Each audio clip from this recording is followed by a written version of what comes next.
President Biden has announced all American troops and personnel will leave Afghanistan by September this year, missing a previous deadline of May.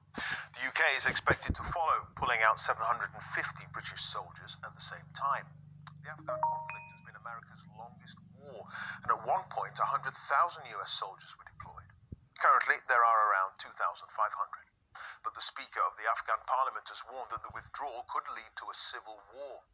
The country remains deeply divided, with the Taliban still in control of many areas, including parts of Balkh province, where our correspondent Secunda Kamani has gained rare access and has sent us this report. Victory, they believe, is theirs. As American troops prepare to leave Afghanistan, the Taliban promise to create what they call an Islamic government. But where does that leave millions of ordinary Afghans? We've been given rare access to their territory to find out. Early morning, we set off from the northern city of Mazar-e-Sharif. This province was once one of the most stable, now is one of the most violent. We're just around half an hour's drive outside the main city, and already we're in Taliban territory. Our hosts have put on a show of force. Their violent insurgency has cost the lives of tens of thousands of people. Through checkpoints like this, the militants assert their authority. And where's the government control then? دولت په بازار کې ده، د بازار دوره دغه نه بیرون نشته راوتلی، بس نور ورته مجاهدین شته دي.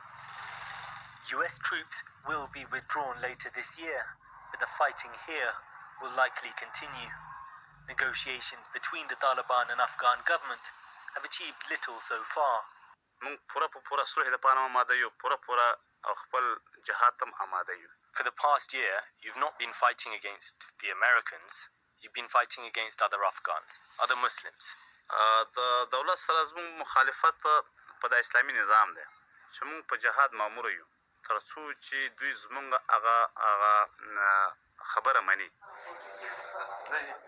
Haji Hekmat is the Taliban's shadow mayor in this part of Balkh province. He gives us a tour of the area. One. Class 1? Class 1. There are girls. In the 1990s, the Taliban banned female education, and in other areas, there are reports they still don't allow older girls to attend school. But here at least, they're supporting it. The school is funded by the government, but monitored by the Taliban. بخاطر که گفتن که علم بر مرد و زن فرض است، برای ما این قمی گفت که با حجاب بیایم. حجاب خواهی از طریق اسلام برای ما خود ما گفته. باید ما حجاب رعایت کنیم. در مکتب خوندنی هیچ کدام مؤمنت برای ما نمیکرد. Local sources told us the Taliban removed art and citizenship studies from the curriculum, adding Islamic subjects, but otherwise follow the national syllabus. The Taliban wanted to present us with a positive image. Throughout the trip, we were accompanied by them at all times. Residents we spoke to at a local bazaar expressed support for the group, saying they brought security. But later, we were told about villagers being slapped for shaving their beards or having stereos smashed for listening to music. Many, particularly in Afghan cities, fear the Taliban want to recreate their repressive Islamic emirate of the 1990s. Do you think that you did things wrong back then, and would things be different now? چې طالب او پخوانی اوسنی خو یو طالب دی. البته افراد کې خامخا تغییر او تبدیل او څوک د چا طبیعت سخت وي د چا لږ نرم وي. There's a diplomatic push for the Taliban to agree to a power-sharing arrangement. So far, though, the group has shown little desire to compromise. The price of peace may well mean giving in to more of their demands. Sikandar Kamani, BBC News, Balkh Province. Well, our Washington correspondent Gary O'Donoghue is at the White House. Gary, US troops, they're going home in September. What does this tell us about President Biden's foreign policy?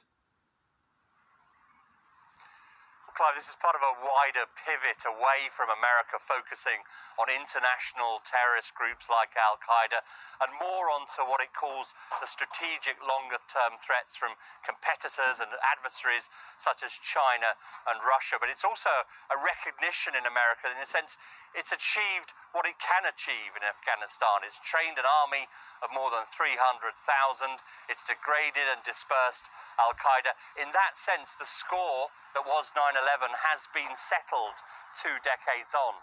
There are risks, of course, though.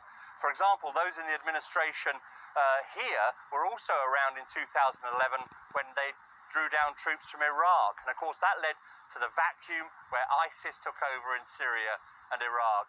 Also, the Taliban may feel less impetus to go to the negotiating table as a result of this unconditional withdrawal.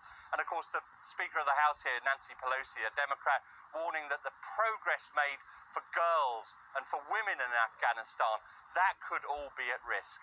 Domestically, for Joe Biden, this is upside in the sense that all candidates, all presidents want to bring their troops home.